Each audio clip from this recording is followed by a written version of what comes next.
Hey everyone, Scott here to discuss The Omen from 1976, starring Gregory Peck, Lee Remick, David Warner, and Billy Whitelaw, and directed by Richard Donner. Now, I watched this fairly recently before I ever started about doing this series, but what do I think of it? Let's get into it. The opening score is very frightening, even to this day, which is a fantastic thing for 1976.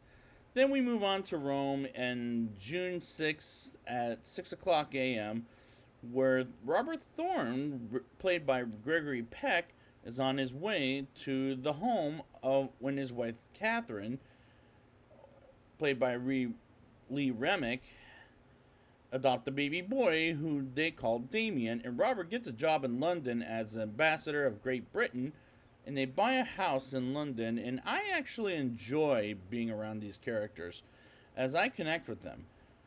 Damien grows up as a 5-year-old, and as they have a birthday party, and their nanny Holly finds a dog out of the blue in the middle of the party, says an iconic line from this series: Damien, look at me, Damien. It's all for you. As she hangs herself over a cliff and kills herself. And I like the way the score sounds and how it works very hard at scaring the audience, and it succeeds very well, honestly. Robert gets a visit from a priest from Rome named Father Brennan, who warns him about his son being the son of the devil and tries to save him from the term of events that's going to happen throughout the movie. This movie works so well with horror of the son of the devil. For example, Mrs. Baylock, played by Billy Whitelaw, who I reviewed before in Hot Fuzz from one of my earlier series, becomes the new nanny, is very good at playing evil. The actor who plays Damien is very menacing. I mean, really, his face, man. Well, wait till we get to the remake. I'll compare the two. Robert and Catherine get Damien to go to church until he freaks the fuck out as he's scared to go inside the church and attacks Catherine. And I can't help but notice his teeth, as it looked like the devil's teeth, which seems like an odd thing to bring up, but I noticed it. Then Mrs. Baylock brings a dog inside the house, and it scares the shit out of Robert. And the next day, Catherine takes Damien to the safari park to see the animals, and they freak out when Damien's presence is there. And I totally like the effects that the animals know about Damien as son of the devil, but Catherine doesn't see it yet.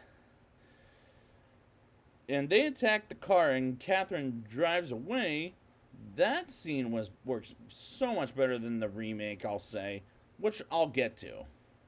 Catherine wants to see a psychiatrist about the fears she has about the boy.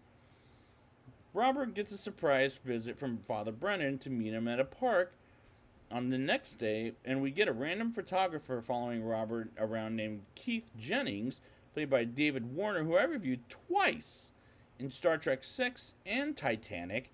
And I'll see him again in Christmas one time when I reviewed him in Tron, getting pictures of Robert and Father Brennan. Meanwhile, Father Brennan tells Robert his son is son of the devil, but Robert denies the information as he walks away, and Father Brennan is killed by some random odd things the devil does himself.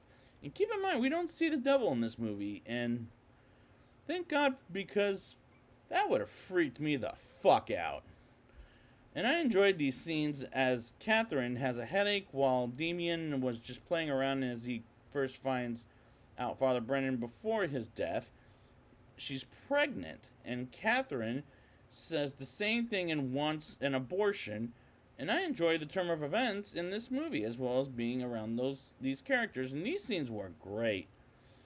Robert finds out, the psychiatrist, that Catherine believes that Damien is evil, while Damien is an iconic scene, rides his mini bicycle in the house and trips Catherine to the ground, and he gets her in a coma, which is incredibly fucking dangerous to ride a mini bicycle in the house.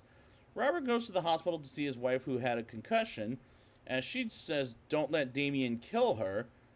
And these scenes are sad as Robert gets home and sees the dog is still there after he asks Mrs. Baylock to get rid of it. He gets a call from Keith about the photos he took and notices people will die in the priest, like the priest did by the strange stunts of the devil, and tells Robert about a birthmark Damien has since birth, which was covered up by a hair at this point. In the beginning of the movie, when, as we learned, Damien was born in the 6th month of, which is June, and the date was the 6th at 6 o'clock a.m., which is a coincidence. Robert finds Mrs. Baylock, as every other maid has left the building, which is kind of odd to me. Robert goes with Keith to Rome as their first visit at the hospital, which burned Damien's birth, after Damien's birth, I'll say, which is a weird shock, I will admit. They go to the next location, which is a church, to find a priest that was there when Damien was born, and he has a burned face, and they learn about the number of the devil, which is 666.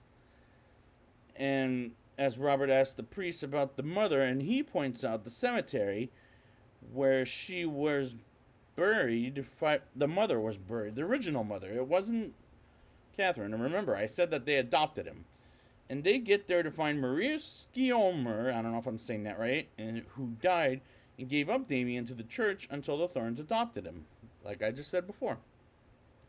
After they find the tombstone, they're encountered by dogs and who will attack them until Robert escapes and Keith finds another way out, which made me pretty damn nervous. Catherine tries to get out of the hospital in London until Mrs. Baylock drops her to the ground to her death, which was very scary, and I believe it coming from these actors. Robert finds out Catherine is dead, and I felt his emotions as I felt bad for him, because he just lost his wife and wants Damien to die for that. And that felt like a powerful moment in the film. Robert and Keith go to another town the next day to speak with Hagen, with Robert alone, while Keith waits outside, and Hagen gives Robert the tools to kill Damien and is told to do it in a church, and tells Robert about the birthmark of the sixes. As soon as it's over, Keith wants to know what those tools are for. Robert is reluctant to kill Damien with these tools until Keith gets his head chopped off by some glass, which is a horrific scene. Robert is on the way home with the tools, and he goes to the house and traps the dog in a basement of some kind, and goes up to Damien's room to check the birthmark, as it is 3 sixes chained up. Well, not really chained, but it's a birthmark, but you get the point. Together. And Mrs. Baylock attacks Robert and awakens Damien, and Robert grabs him to take him to the church while driving like a fucking maniac. And as they arrive at the church, Robert almost kills Damien, but the cops come in and shoot him dead, and a funeral comes for the Thorns. And Damien turns around and looks at the audience thinking, "I'm still alive," which is a haunting shot. And the climax works very well, and I enjoyed it. Maybe the remake will improve. I can't say now. It's a little early. But let's get to the rating. I'll give this movie a 8.5 out of 10. This is one of the scariest movies I've seen, and the kid who plays Damien pulls evil off so well. The writing is great. The shots are freaky as hell. And it works fantastically, even to this day. I'm impressed with how scary this movie really is for 1976, and I hope to watch it again in the future. So I'd like to thank you guys for joining me, and I will be back with the Omen 2, or Damien Omen 2, let's say. And until next time, the truth, where does it end?